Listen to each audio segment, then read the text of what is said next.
Então, boa tarde a todos, sejam todos bem-vindos à nossa revisão nesse sábado. Essa revisão ela foi marcada porque eu vi a necessidade de a gente responder algumas questões para facilitar a aprendizagem no conteúdo de distribuição eletrônica e também modelos atômicos. Então, tem uma lista de exercício que contém 20 questões. São 20 questões que tenho certeza que a maioria de vocês ou todos vocês vão conseguir responder todas. Pode ser que tenha dúvidas em um ou outro, mas vamos iniciar. Vamos deixar de falar tanto, vamos começar a nossa revisão. Eu gostaria que vocês falassem, após eu colocar a apresentação, via microfone, porque depois que eu coloco os slides, eu não consigo mais visualizar o chat. Todos bem-vindos à nossa revisão de hoje sobre modelos atômicos e distribuição eletrônica. Vamos começar com um pequeno resumo histórico sobre os modelos atômicos. Então, primeiro, começando com o modelo da esfera sólida, ou modelo da bola de bilhar, que é assim conhecido como modelo atômico de Dalton, de 1803. Então, Dalton, ele imaginou que o átomo ele teria um formato esférico, assim como está representado aqui na figura do lado esquerdo. Cerca de 100 anos depois, surgiu o modelo de pudim de passas, que é conhecido pelo modelo Joseph John Thomson, em 1804. Então, Thomson, ao estudar as partículas, ou melhor dizendo, os raios catódicos, ele descobriu os elétrons e observou que os elétrons eles são inerentes a todo tipo de material. Portanto, o seu modelo ele tem esta representação, um formato esférico de carga positiva incrustadas de elétrons, que são essas esferas com carga negativa. E a quantidade de elétrons existente em um átomo seria tal que conseguisse neutralizar a carga positiva do átomo. Tá? Então, Thomson também foi o descobridor do elétron. Depois do modelo de Thomson, surgiu o modelo de Rutherford, na qual Rutherford estudou com Thomson e queria comprovar, através de um experimento, que o Thomson estava correto. No entanto, ao se fazer uma incidência de partículas alfa numa lâmina finíssima de ouro, ele descobriu que o átomo ele é formado por uma região muito pequena, densa e de carga positiva, que é o núcleo. Então, a partir de Rutherford, o átomo já seria nuclear. Então, o modelo de Rutherford é conhecido também como modelo nuclear. Ele afirmou ainda que os elétrons ficam girando ao redor do núcleo, só que ele não conseguiu explicar como esses elétrons permaneciam girando ao redor do núcleo. Foi então que, em 1913, Niels Bohr ele afirmou que os elétrons eles giram ao redor do núcleo em níveis específicos de energia, e que a eletrosfera são divididas em 7 camadas. Então, nível 1, nível 2, nível 3, 4, 5, 6, 7. Então, se o elétron está no nível 1, ele só tem energia suficiente para permanecer girando no nível 1. Se os elétrons estão girando no nível 2, ele só tem energia suficiente para permanecer no nível 2, e assim sucessivamente. No entanto, ele afirmou que se porventura, deixa eu desenhar aqui do lado, vamos supor que aqui no nível 2, ó, tem o nível 1, que é o primeiro nível próximo ao núcleo, tem o nível 2, que já é este. Supondo que tenha um elétron, e que esse elétron que está aqui no nível 2, ele vai receber uma certa quantidade de energia. Ao receber essa quantidade de energia, dependendo da quantidade, ele pode saltar para o nível 3, para o nível 4, nível 5, depende. Vamos supor que ele vai saltar para o nível 3. Quando ele faz isso, desse salto eletrônico, ele permanece no nível 3 até perder a mesma quantidade de energia que ele recebeu. Quando ele perde, ele volta para o nível de origem e emite a mesma quantidade de energia que ele recebeu, só que em forma de luz. Tá? Então, é assim que consegue se explicar as cores nos fogos de artifícios, as cores, as figurinhas brilhando no escuro, pulseira brilhando no escuro, chinelo, camisa, etc. E a quantidade de energia que o elétron recebe, ela é chamada de fóton, que os fótons são pacotes de energia. Depois disso, em 1926, surgiu então o modelo quântico, que é o modelo mais atual. E o modelo quântico ele é baseado em probabilidades de se encontrar o elétron. Ele afirmou que ao redor do núcleo há os orbitais, que são regiões mais prováveis de se encontrar o elétron. E este é o modelo que é utilizado até os dias atuais. Ok?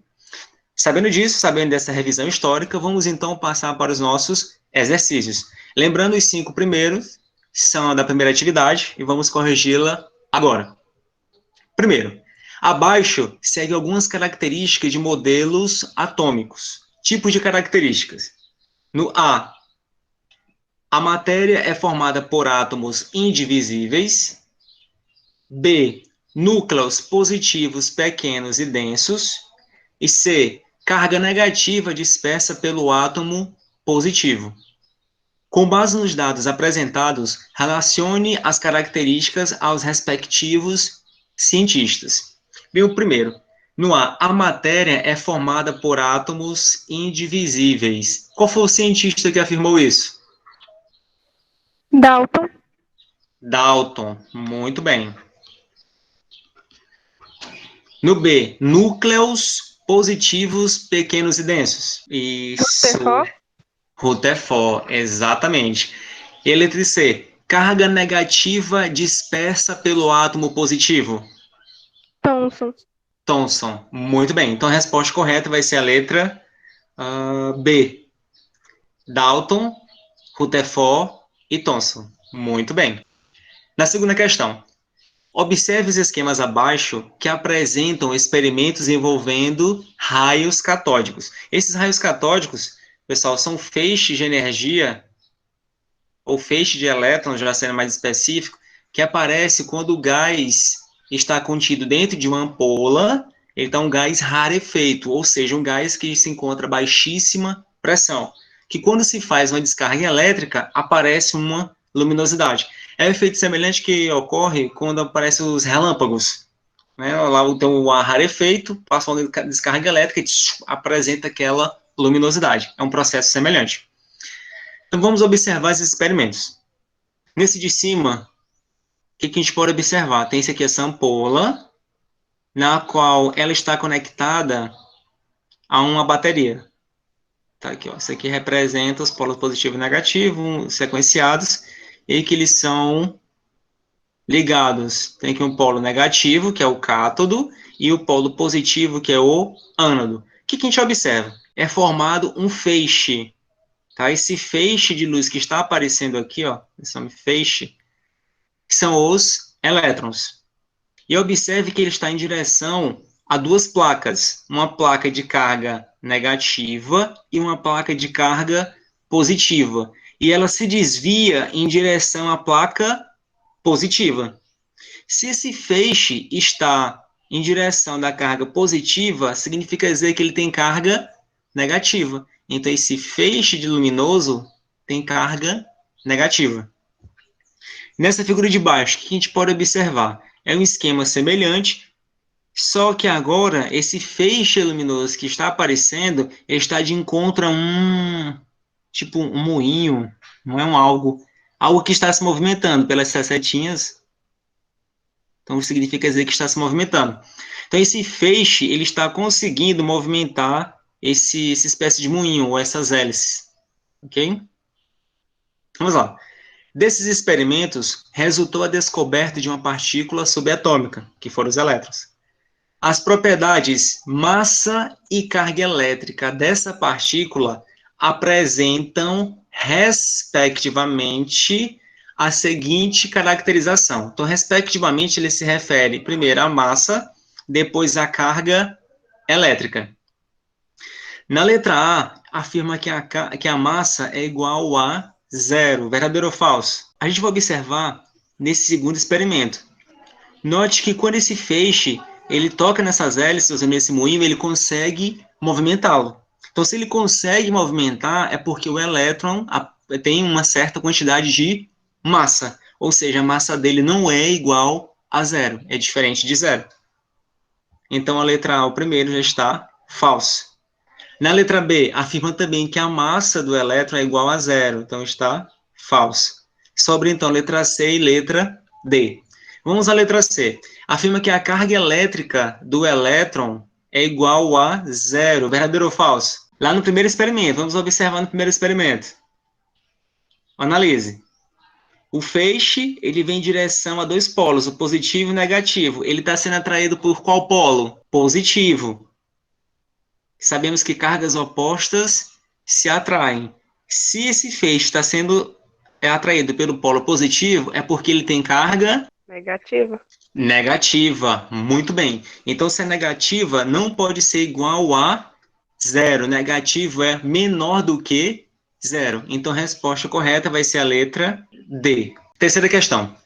Na experiência de espalhamento de partículas alfa, conhecida como experiência de Rutherford, um feixe de partículas alfa foi dirigido contra uma lâmina finíssima de ouro e os experimentadores, que foi J.J. Marsden, observaram que um grande número dessas partículas atravessava a lâmina sem sofrer desvios, mas que um pequeno número sofria desvios muito acentuados.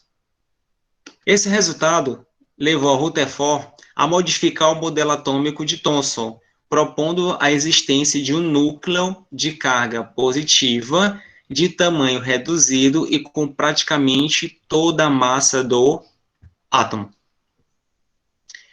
Qual é a alternativa que apresenta o resultado que era previsto para o experimento de acordo com o modelo de Thomson?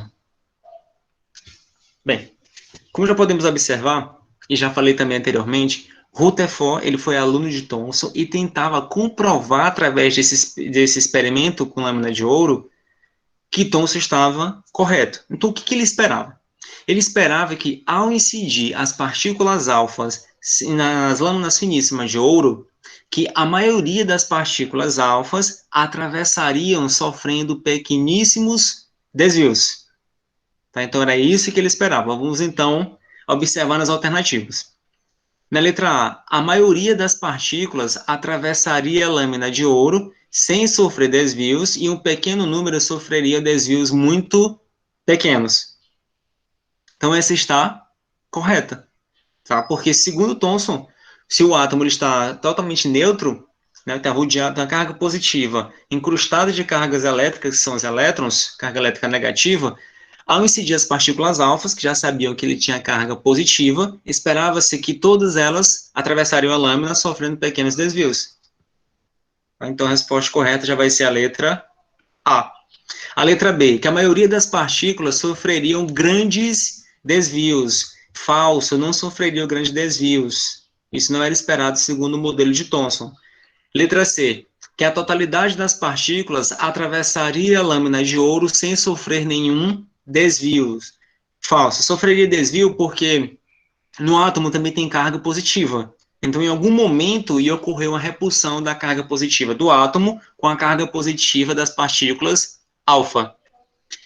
Letra D. A totalidade das partículas ricochetearia ao se chocar contra a lâmina de ouro sem conseguir atravessá-la.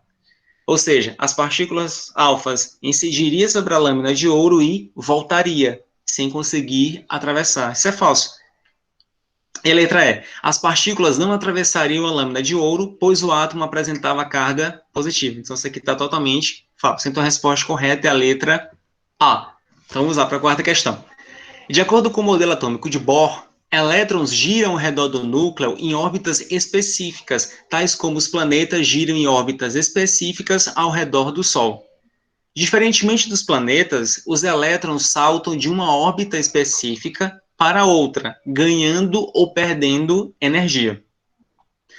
Qual das afirmações abaixo está em discordância com o modelo proposto por Bohr? Letra E. Pronto, vamos lá. Vamos avaliar com cada um, exatamente. Letra A. Ao saltar de uma órbita mais próxima do núcleo para outra mais afastada, o elétron absorve energia. Isso é verdadeiro. Exatamente isso. O elétron tem que receber energia para saltar para o nível mais externo. Muito bem. A letra B. Ao saltar de uma órbita mais afastada do núcleo para a outra mais próxima, o elétron emite energia. Também é verdadeiro. Então, quando ele retorna para o nível de origem, ele emite a energia que ele recebeu em forma de luz.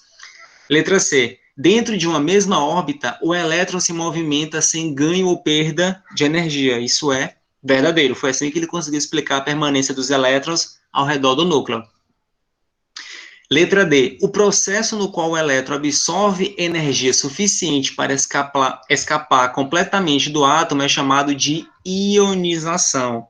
Isso também é verdadeiro. A gente vai estudar isso na parte da tabela periódica, que tem energia de ionização, que é a energia necessária para se arrancar um elétron de um átomo no átomo isolado na fase gasosa. Ou uma espécie química, porque pode ser tanto átomo como pode ser também de um íon. E letra E. O modelo proposto é aplicado com êxito somente ao átomo de hidrogênio. Falso, não é somente ao átomo de hidrogênio. Além de hidrogênio, tem também os hidrogenoides, que são espécies químicas que apresentam também somente um elétron. Por exemplo, sabemos que o hélio, vimos na aula, tá? Que o hélio tem número atômico igual a 2. Então, tem 2 elétrons. Quando ele perde um elétron, perdeu um elétron, ele vai ficar somente com 1. Então, vai ficar He+. Ou seja, tinha 2, perdeu 1, ficou só com um elétron. E ele também se encaixa no modelo atômico de Bohr. Ele é denominado de hidrogenoide, que são espécies que não são hidrogênio, mas que se comportam como se fossem átomos de hidrogênio. Tá? Então, a resposta é a letra E. Muito bem. Quinta questão. Em 1911, o cientista Ernest Rutherford realizou um experimento que constituiu em bombardear uma finíssima lâmina de ouro com partículas alfa, emitidas por um elemento radioativo, e observou que a grande maioria das partículas alfa, que é o primeiro item, atravessava a lâmina de ouro sem sofrer desvios ou sofrendo desvios muito pequenos. Observou ainda que uma em cada 10.000 partículas alfa era desviada para um ângulo maior que 90 graus. Ou seja, voltava, né? Com base nas observações acima, Rutherford pôde chegar à seguinte conclusão quanto à estrutura do átomo. Letra A, que o átomo ele é maciço e eletricamente neutro. Verdadeiro ou falso? Falso. Falso. Quem falou que o átomo era maciço foi Dalton. Letra B. A carga elétrica do elétron é negativa e pontiforme. Verdadeiro ou falso? Falso. Falso. Quem falou sobre a carga elétrica do elétron foi o Thomson. Letra C. O ouro é radioativo e um bom condutor de corrente elétrica. Verdadeiro ou falso? Falso também. Falso. Imaginou se o ouro fosse radioativo? Como é que a gente ia usar um anel de ouro? Como é que a gente ia utilizar um colar de ouro? Ou uma pulseira de ouro? Ou qualquer outro objeto de ouro? Não iríamos usar.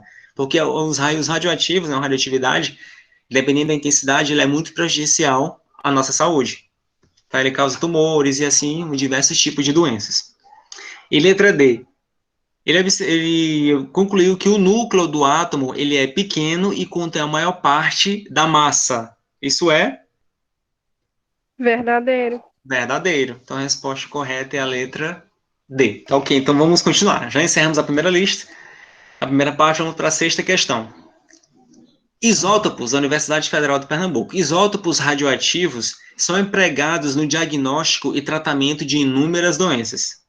Qual é a principal propriedade que caracteriza um elemento químico? Vimos anteriormente que o que caracteriza um elemento químico é o seu número de prótons no núcleo. E o número de prótons, vou botar aqui, número de prótons, é o mesmo chamado de número atômico, representado pela letra Z. Então, vamos analisar as alternativas. Letra A, número de massa. Falso, não caracteriza um elemento químico. Letra B, número de prótons. Verdadeiro. Letra C, número de nêutrons. Não. Energia de ionização. Piorou. Diferença entre número de prótons e nêutrons. Mais ainda, tá? Então, não é isso. É o número de prótons. Resposta correta é a letra B. Sétima questão. Quais são os números de prótons, de massa e de nêutrons e de elétrons de um átomo de potássio, a representação dele, em seu estado normal? Então, vejamos. A representação do átomo de potássio, ela está colocando o número de massa do lado direito superior, mas comumente ele é colocado do lado esquerdo. Então, seria 39, 19. Relembrando que vimos durante as aulas, que tem-se o E, que é a representação do símbolo do elemento químico, que no lado superior esquerdo encontra-se o número de massa, e no inferior esquerdo encontra-se o número de prótons, que é o número atômico representado pela letra Z. Comparando essa denominação geral com o átomo de potássio, sabemos que, para o potássio, o número de massa é igual a 39. Já sabemos ainda que o número de prótons é igual a 19. Confere? O que está aqui, ó, número de prótons, é o mesmo Z. Ele quer também saber o número de elétrons. Observe que na questão, ele afirmou que o potássio encontra-se no seu estado normal. O que é o estado normal? Significa dizer que o átomo ele está neutro. E se o átomo está neutro, significa dizer que o número de prótons é igual ao número de elétrons. Então, se são 19 prótons, significa dizer que também são 19 elétrons. Está faltando ainda o número de nêutrons. Deixa eu mudar aqui a cor para a gente não confundir, colocar aqui o verde. Está faltando o número de nêutrons. Vimos que o número de massa corresponde à soma do número de prótons, pode ser um Z ou pode ser um P, mais o número de nêutrons. E que, reorganizando esta equação, encontramos que o número de nêutrons é igual ao número de massa menos o número de prótons. Então, o número de nêutrons vai ser igual a 39, que é o número de massa, menos 19, que é o número de prótons, que vai ser igual a 20. Pronto, encontramos. Número de massa 39, número atômico ou número de prótons 19, número de elétrons 19 e número de nêutrons igual a 20. Tá? Oitava questão. A oitava questão também se refere ao cátion de potássio e alguns dados já estão observados ou podem ser capturados na questão 7. Então vejamos a questão 8. Quais são os números atômicos, massa, nêutron e elétrons de um cátion potássio com carga elétrica mais 1? Veja, ele afirmou que é um cátion de potássio. Se é um cátion, significa dizer que o átomo perdeu ou ganhou elétron. Então, quando um átomo perde elétron, ele se torna um cátion e fica com carga positiva. Quando o átomo ele ganha elétrons, ele se transforma em um ânion e fica com carga negativa. Então, vejamos. Vamos colocar aqui o símbolo do potássio, que é o K. Número de massa dele, sabemos que é 39, pegando da questão anterior, que o número atômico dele é 19, e afirma ainda nessa questão que ele está com a carga mais 1. Significa dizer que ele perdeu um elétron.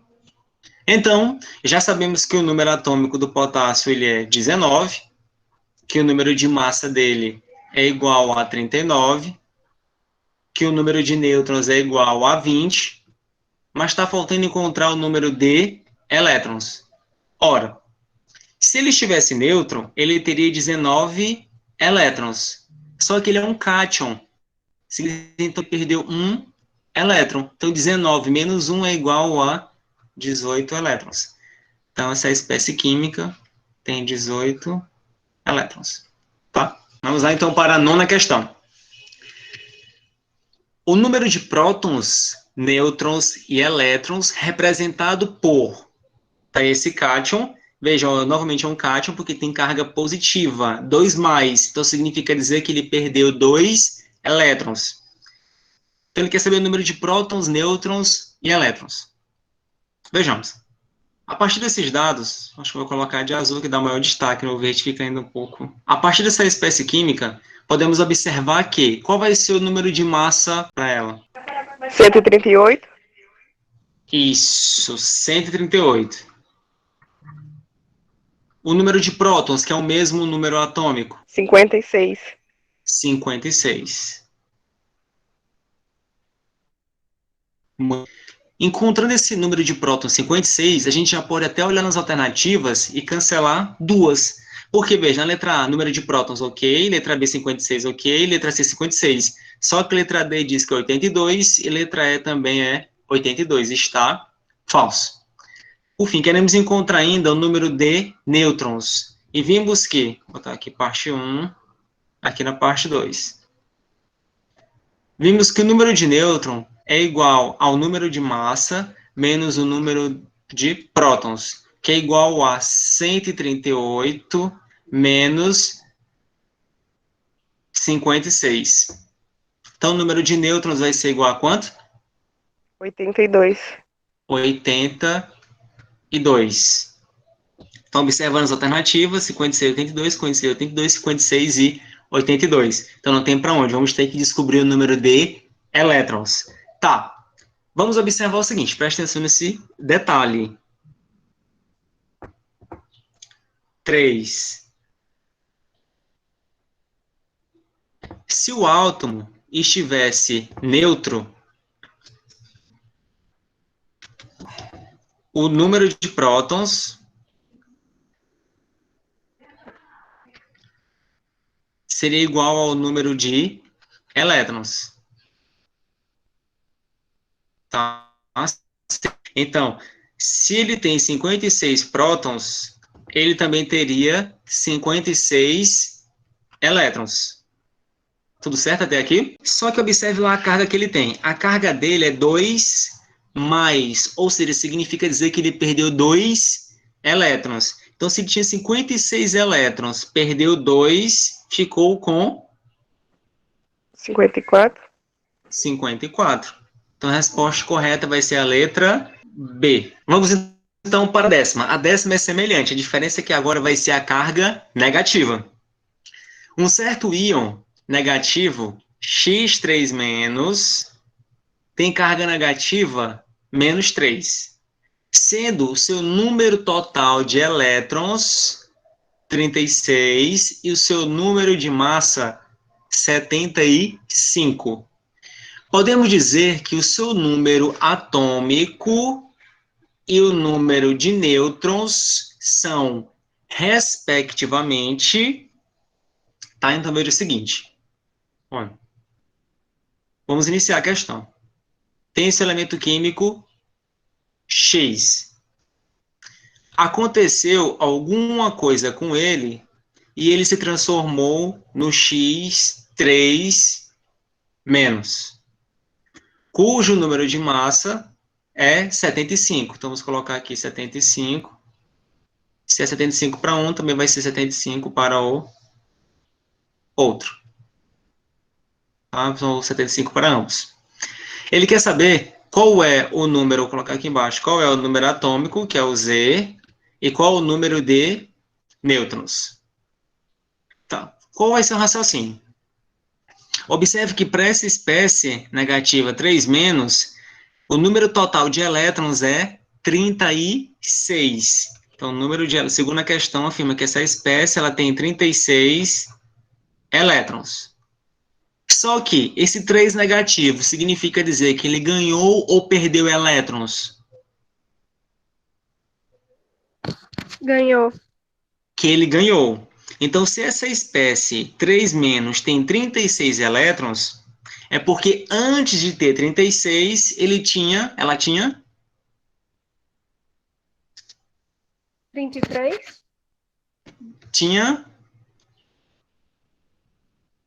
Acho que eu entendi 23. Isso, 33. isso, exatamente. Tinha 33 elétrons. 33 elétrons aqui na espécie. Veja que essa espécie é uma espécie neutra. Como é que a gente sabe que é uma espécie neutra? Porque não tem carga aqui, ó. Não tem carga positiva nem negativa. Então, quando o átomo é neutro, o número de prótons é igual ao número de elétrons. Então, se o número de elétrons da espécie neutra é 33, Então, o número de prótons vai ser igual a 33. Esse 3 aqui quase, né? Então, vai ser 33. Só que ele quer saber também o número de nêutrons. Então, na segunda etapa, o número de nêutrons é igual ao número de massa menos o número de prótons. Então, o número de nêutrons vai ser igual a 75 menos 33. Portanto, o número de nêutrons vai ser igual a... 42. Muito bem. Então, respectivamente, vai ser 33 e 42. Resposta vai ser a letra... C. Muito bem. Dúvidas? Não, nenhuma dúvida. Então tá. 11ª questão. O íon, na verdade, 3x-, tem 36 elétrons e 42 nêutrons. O átomo neutro X apresenta número atômico e número de massa, respectivamente. O enunciado afirma que essa espécie X3- apresenta 36 elétrons e apresenta ainda 42 nêutrons. Ele quer saber, para a espécie X, qual é o número atômico e qual é o número de massa. Como é que a gente vai fazer? Vamos utilizar o mesmo raciocínio. Primeiro, a carga do X é 3 menos. Então, significa dizer que ele ganhou ou perdeu elétrons? Ganhou. Ganhou, e ganhou 3. Quando ele ganhou 3 elétrons, ele ficou com 36. Então, significa dizer que quando ele estava neutro, ele tinha quantos elétrons? 33. 33. E quando a espécie é neutra, o número de elétrons é igual ao número de... Prótons, que é o número atômico. Isso, muito bem, vocês não já falam isso. Mas está ótimo, é sinal que estão aprendendo. Então, 33. Muito bem, então já encontramos o número atômico. Falta encontrar agora o número de massa. Veja o seguinte. O número de nêutrons para a espécie X3- é 42. Esse número de nêutrons é o mesmo número de nêutrons da espécie X, porque ele está no núcleo e o átomo ele não perde nem ganha neutro. Tá? Então, aqui na parte 2, o número de massa é igual ao número de prótons mais o número de nêutrons. Então, o número de massa é igual a 33 mais 42, o que significa dizer que o número de massa é igual a... 75. Isso, muito bem. Logo, a resposta correta vai ser 33 e 75. Letra D. 12ª questão. A parte da 12ª questão, a gente vai voltar um pouco já para os modelos atômicos, que é para a gente ver se realmente a gente conseguiu fixar. Observe as duas colunas abaixo. Na coluna 1, tem-se os cientistas Dalton, Rutherford, Niels Bohr, Joseph John Thomson. Tem esses 4. Na coluna 2, à direita, tem-se a descoberta do núcleo e seu tamanho relativo. Vamos logo respondendo que é mais fácil, né? Coluna 2, letra A. Descoberta do núcleo e seu tamanho relativo. Foi quem? Dalton, Rutherford, Bohr ou Thomson? Rutherford. Rutherford, muito bem. Rutherford é representado pelo número 2. Então, já... C2, colocar aqui embaixo. 2A. Letra B. Átomos esféricos, maciços e indivisíveis. Foi Dalton. Dalton. Muito bem. 1B. Letra C. Modelo semelhante a um pudim de passas, com cargas positivas e negativas em igual número. Thomson. Thomson é representado por 4. Então, C, ou 4C. Letra D. Os elétrons giram em torno do núcleo em determinadas órbitas. Bohr. Bom. Então, 3D. Então, a resposta correta vai ser... Deixa eu ver aqui, letra C. 2A, 1B, 4C, 3D. Dúvidas? Não. Então, 13ª questão. Chama-se, olha lá, fóton, certa quantidade de energia capaz de, letra A, sempre expulsar o elétron do átomo. Verdadeiro ou falso? Letra B, fóton é energia capaz de, sempre que absorvida pelo elétron, mudar sua trajetória para outra mais externa. Letra C, apenas manter o elétron em órbita. Letra D, desintegrar o átomo, verdadeiro ou falso? Vamos observar novamente.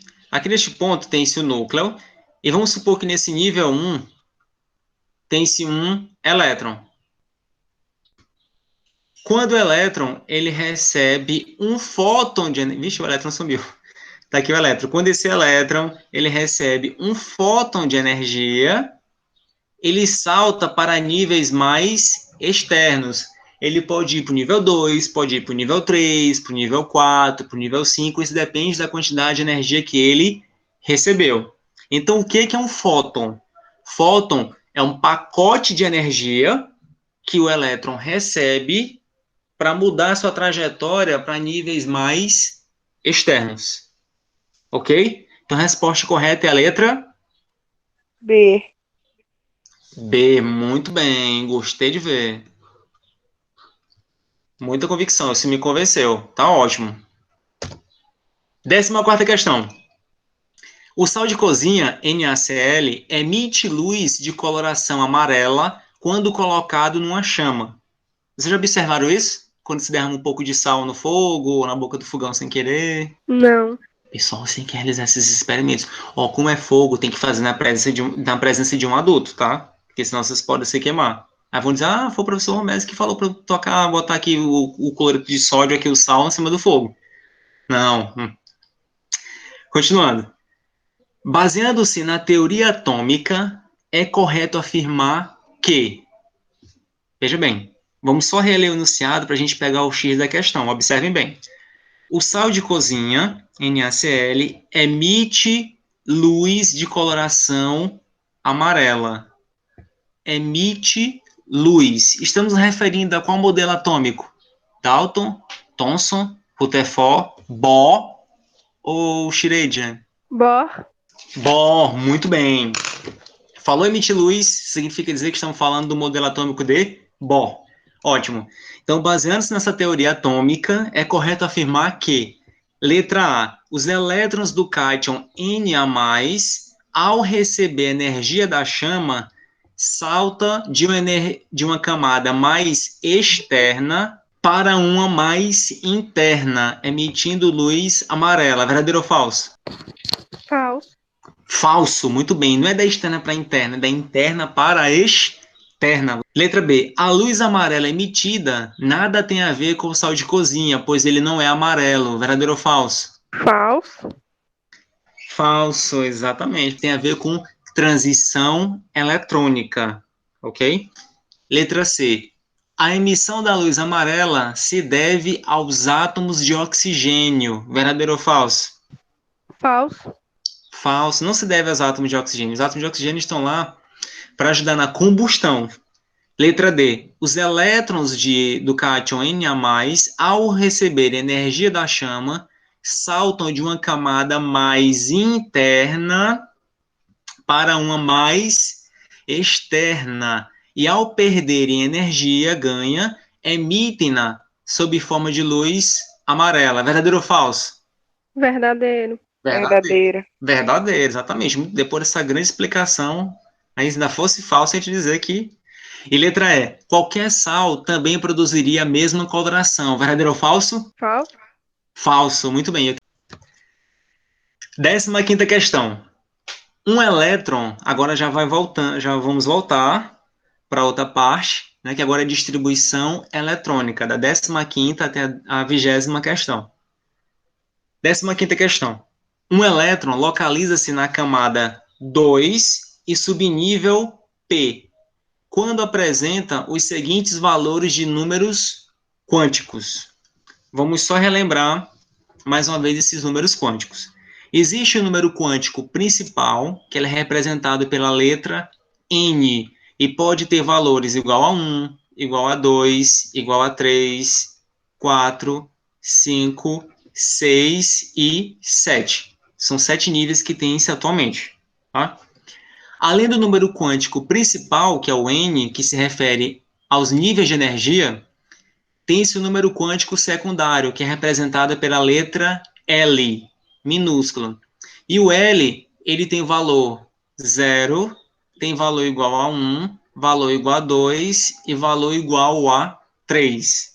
Relembrando, o 0 refere-se ao subnível S, o 1 se refere ao subnível P, o 2 se refere ao subnível D e o 3 se refere ao subnível F, tá?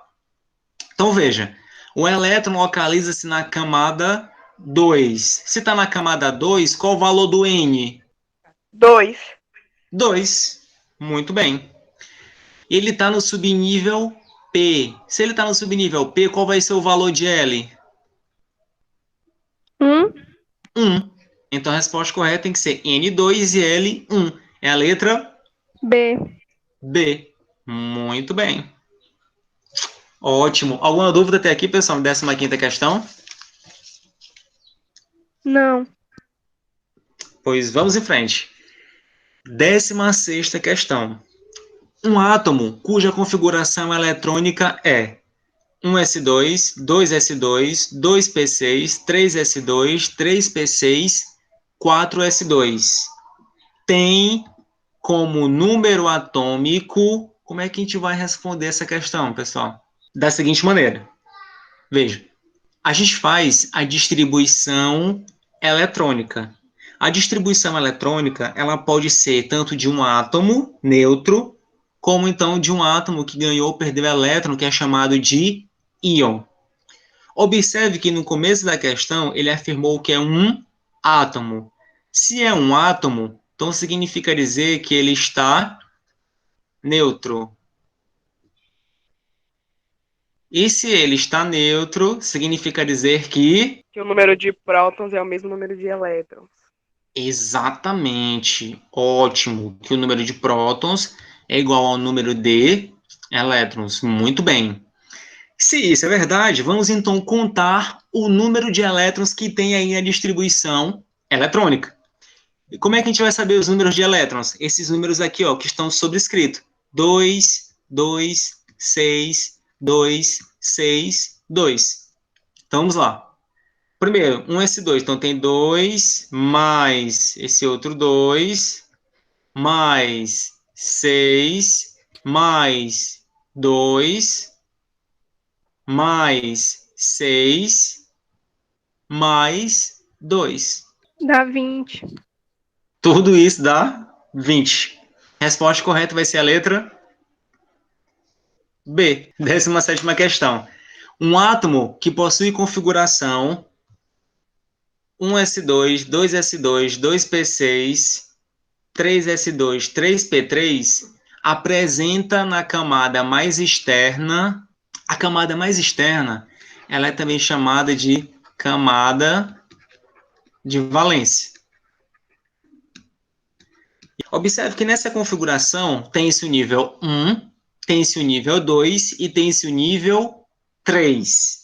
Então, o nível 3 é o nível mais externo. Ó, está mais distante do núcleo. No nível 3, tem quantos elétrons? 5. 5, que aqui é o 3s2, 3p3. 2 mais 3, 5. Então, a resposta correta vai ser a letra C.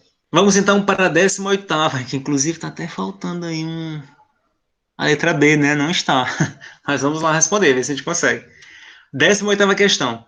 Qual é a distribuição eletrônica em subníveis para o cátion Ca2+? Veja, ele quer distribuição eletrônica agora para um íon. Para fazer a distribuição eletrônica para um íon, eu recomendo primeiro fazer a distribuição eletrônica para o átomo neutro. E observe que ele deu como dados que o número atômico do cálcio é 20. Então, primeiro passo, vamos fazer a distribuição eletrônica para o átomo de cálcio, como se ele estivesse neutro. Então, distribuição 1s2, depois 2s2. 2s2, 2p alguma coisa. 2p6, depois 3s2. 3s2, depois 3p6. 3p6. Já foram quantos? 2 mais 2, 4, mais 6, 10, mais 2, 12, mais 6, 18. Faltam 2 para 20. Depois de 3p6, 4s2. 4s2. Muito bem. Veja, essa distribuição eletrônica que fizemos para o cálcio neutro. Agora vamos fazer o do átomo de cálcio com a carga 2 mais. Se ele está com a carga 2 mais, ele perdeu ou ganhou elétrons? Perdeu. Quantos? 2. 2. Então, se ele tinha 4s2, ele não vai ter mais esse 4s2, tá? Porque ele perdeu esses dois elétrons. Ele perde o elétron mais externo, tá, pessoal? Sempre que vai perder elétron, ele perde o elétron mais externo, que é do nível mais externo, que é o nível 4. Então, a distribuição eletrônica vai ser 1s2, 2s2, 2p6, 3s2, 3p6, 18 elétrons. Resposta correta vai ser a letra C. Ó, ainda bem que não tinha a letra B. 1s2, 2s2, 2p6, 3s2, 3p6. Entenderam, pessoal, essa etapa, sim ou não? Sim. Ok. Vamos então agora para as duas últimas questões, que é 19a. Ah, a letra B está aí. Apareceu. Questão 19. Quantos elétrons não emparelhados existem no átomo de manganês, número atômico igual a 25, no estado fundamental? O que são elétrons não emparelhados? São aqueles que estão sozinhos em um único orbital. Por exemplo, vamos considerar o subnível S, que contém somente um orbital. Se tiver somente um elétron, este elétron ele está desemparelhado. Mas, se no orbital do subnível S tiver dois elétrons, então estes elétrons estão emparelhados. Certo? Vamos então primeiro fazer a distribuição eletrônica do manganês. Manganês, número atômico 25. 1s2, 2s2, que mais? 2p6. Certo? 3s2. 3s2, 3p6. D6. P de pato. P. P6. 4s2. 4s2, já foram 20, faltam 5. Depois de 4s2, 3d5. 3d5. Muito bem. Observe, emparelhado, emparelhado, emparelhado, emparelhado, emparelhado, emparelhado. Falta saber desse aqui, ó. Deixa eu mudar aqui a cor. Mudar aqui a cor amarela. Esses aqui. E vão ser 5. Ok? Aí, como assim, professor? Como é que vai ser 5? Porque vamos lembrar o seguinte.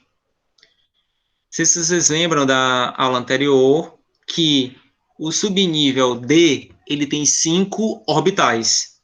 1, 2, 3, 4, 5. Não sei se vocês lembram, tá? Tem também nossos slides e na aula. Tem o subnível D, tem 5 orbitais. Na configuração do manganês, o subnível D tem 5 elétrons. Então, tem 1, 2, 3, 4, 5. Só tem um elétron em cada orbital. Então, esses 5 elétrons estão desemparelhados, ou seja, não emparelhados. Portanto, a resposta correta vai ser a letra D. Vamos então para a questão 20 e última da nossa revisão de hoje, tá? A questão 20. Sendo o subnível 4s1 com um elétron o mais energético de um átomo, podemos afirmar que, novamente, sendo o subnível 4s1 com um elétron o mais energético de um átomo, podemos afirmar que... Vamos lá. Qual vai ser o primeiro passo? O primeiro passo vai ser a gente fazer a distribuição eletrônica até chegar em 4s1. Tá? Vamos fazer a primeira distribuição eletrônica. É um elemento químico X hipotético, a gente não sabe quem é, mas vamos fazer a distribuição eletrônica dele até 4s1. Então, 1s2, depois... 2s2. Certo. O que mais? 2p6, 3s2, 3p6, 4s1. Então, chegamos aqui no subnível mais energético. Tudo bem? Vamos lá. Item 1. O número total de elétrons deste átomo é igual a 19. Vamos ver. 2 mais 2, 4, mais 6, 10, mais 2, 12, mais 6, 18, mais 1, 19. Então, item 1 está verdadeiro. Item 2. Este átomo apresenta 4 camadas eletrônicas. Lembrando, camadas eletrônicas é o mesmo nível eletrônico. Então, tem quantos níveis eletrônicos? Quantos níveis? Ó, nível 1, nível 2, nível 3, nível 4. São quantos níveis? 4. 4. Então, são quantas camadas eletrônicas? 4. 4 também. Tá? São 4 níveis, então são 4 camadas. E 3. Sua configuração eletrônica é 1s2, 2s2, 2p6, 3s2, 3p6, 3d10, 4s1. Verdadeiro ou falso? Falso. Falso. Muito bem. Então, o item correto é apenas 1 e 2. A resposta correta é a letra? Letra D. Letra D. Pronto. Muito bem. Então tá, pessoal. Então, terminamos a nossa revisão. Espero que tenha gostado, que tenha aprendido um pouco mais sobre a química, tenha tirado algumas dúvidas também, porque às vezes quando a gente responde questões, a gente acaba sanando aquelas dúvidas que tínhamos anteriormente e que tenha aprendido bem mais. Então, obrigado por vocês terem disponibilizado essa tarde de vocês de sábado, que às vezes é um descanso, mas que estamos aqui envolvidos para aprender química, tá? Então, um grande abraço, muito obrigado e um ótimo fim de semana a todos, pessoal.